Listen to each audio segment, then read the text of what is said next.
Hello, welcome back to a new video of Adrian's Film Collectibles. For this video, I would like to show off this book that I designed and had made. And I've done the same for my other collector pages on different various books, but it's more of a journey through time from when I started collecting, all the interest that sort of grabbed me when I first saw Brandon Lee becoming a huge film star, and then with The Crow when it came out, and then sadly his passing, and I've really been sort of hooked ever since, and also with his father Bruce Lee. But I had this book designed as a photo book, and I absolutely just loved doing this, and had a great time designing it, and putting all the photos in through all my memories, and it gives me an insight of how it all started with my passion and my collection. But I've called this The Crow: A Collector's Journey, and I was going through all my photos on my Brandon Lee page, collector Facebook page, and with all my random, some rare photos and others, and then I found this one. It's more of like an art form photo with just plain white, and with the white and the black, I think it goes really well. But this is just very simple and just very direct, and that's what I love about it. And it's just a great little book that I've done, and with the design on the front, I'm just really happy with that. I just think it looks really good. So we'll just go through it very briefly. So I've done the first page here, just like a little sticker I put in with me with artwork, which I'll show again later on in this book. And I've dated this today, as these books came during the week, but I put it in as today, so I'll always remember when I did all this as my own work. And there's a picture of me in the middle with Bruce and Brandon either side, so it's been dated today with my name with the 14th of February. So on the first page, this is photos of me dressed up with makeup and a wig and that, portraying the Crow, and I think I'm about 15 here. And I actually did, with a group of friends, we did like a video, like a mini film with a video camera with me all dressed up, and it was great fun at the time doing this, and we had a lot of laughs as well. So it was a great memory of how it all came about, and just the fascination with the film. And then over here, this would be a few years later. So again, this is me all dressed up as the Crow, and you have the earlier version of the Crow mask, which is from NECA. It's probably not the best mask that came out, but it was okay at the time. I just wish I used this mask, which is the one that's came out just recently, that portrays Brandon Lee much better. So I did this one of me dressed up with various props, with weapons, guns, and samurai sword as portrayed from the film. It's really interesting with the jacket I'm wearing. This is actually an original crew jacket from The Crow, from the production of the film. So I'm wearing this as like a tribute to Brandon Lee and the film itself. And then on this one, I got the alternative mask, which is the creator James O'Barr, the comic book version mask. So it's slightly different. It's more of that sort of 80s sort of punk hairstyle that he gave the character, whereas Brandon's just more long, dark curly hair straight down, to give him that sort of rock and roll musician look. And then I put these pictures in, Bruce and Brandon together, some with Bruce and Brandon as a child, and Brandon from The Crow, various ones. On this side is that's artwork I had done, which I think, I've got it on the other side. so you'll see in more detail. This one is in Hong Kong.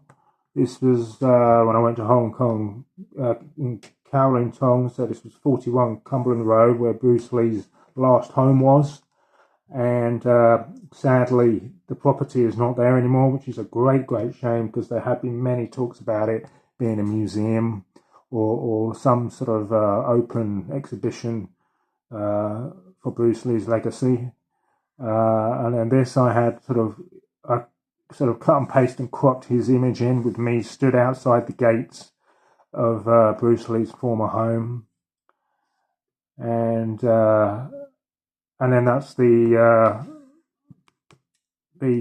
stars, the statues, the Hollywood stars in Hong Kong, and then you had the Hong Kong exhibition, the Heritage Museum, which unfortunately you weren't allowed to show pictures, take pictures inside the exhibit, but I managed to get lots of copied pictures that I put on my page as well. So a nice big statue there of Bruce Lee behind me there in Hong Kong, and then waxwork again that would be taken in Hong Kong as well, the Bruce Lee waxwork from Game of Death. And then here, this is Seattle.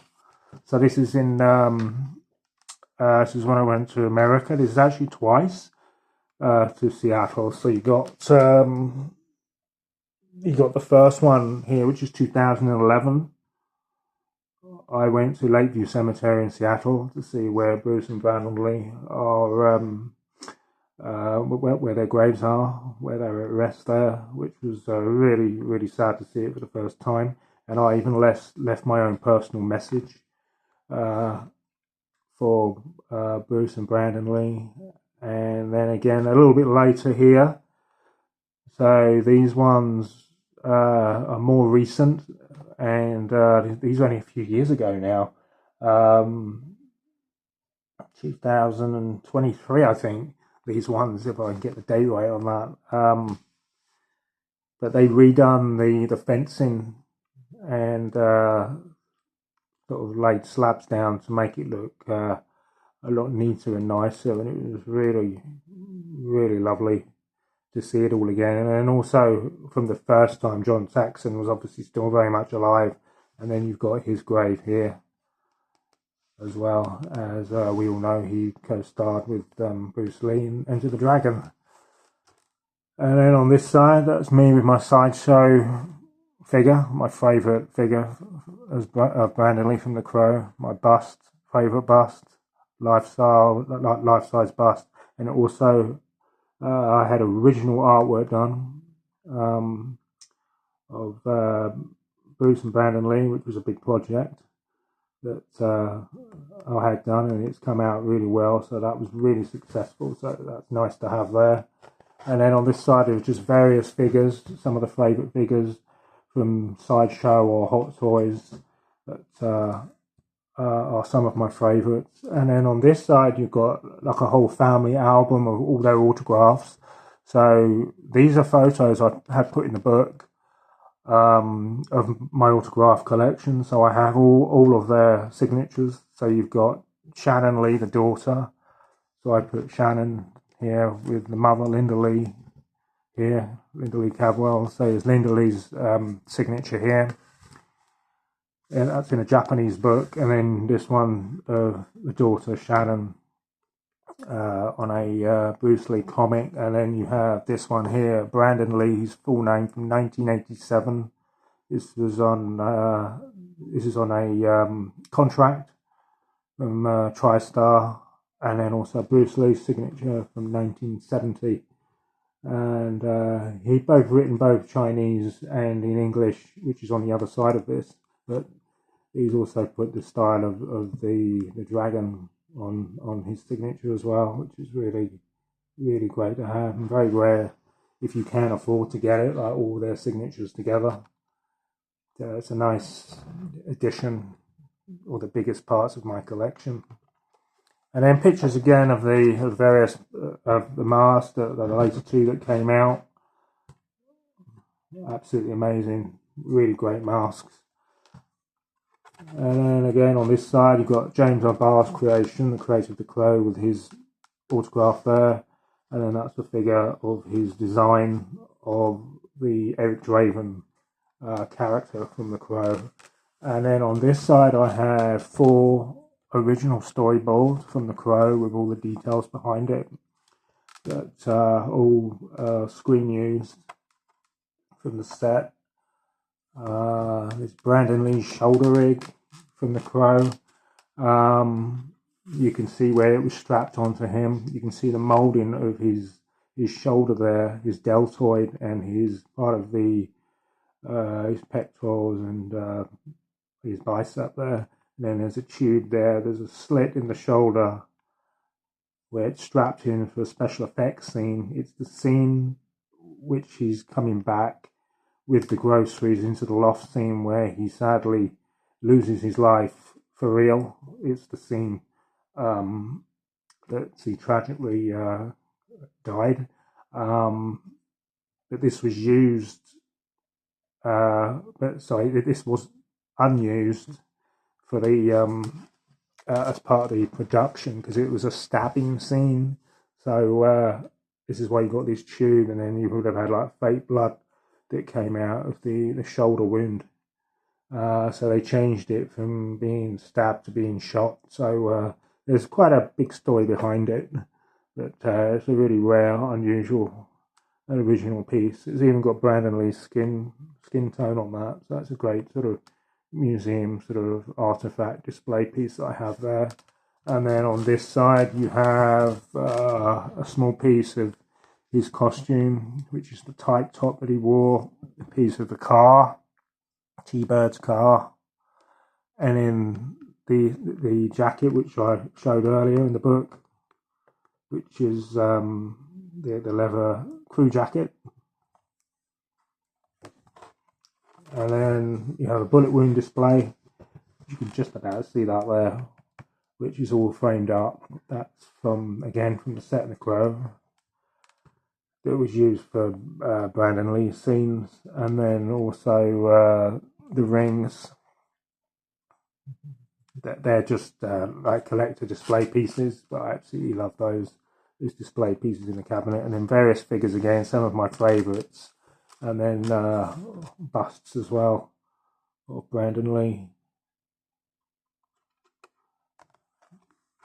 This was one of the very first items that I had after the film was released back in 1994. I think it was probably the first model figure that came out. So I've got one still in its original box that I bought several years later, and then this is the original one when it first came out that I made and had painted up.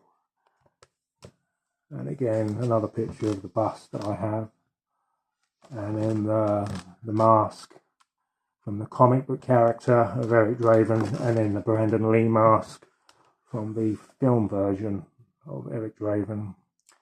So this is a nice little project that I've done, and I absolutely love it.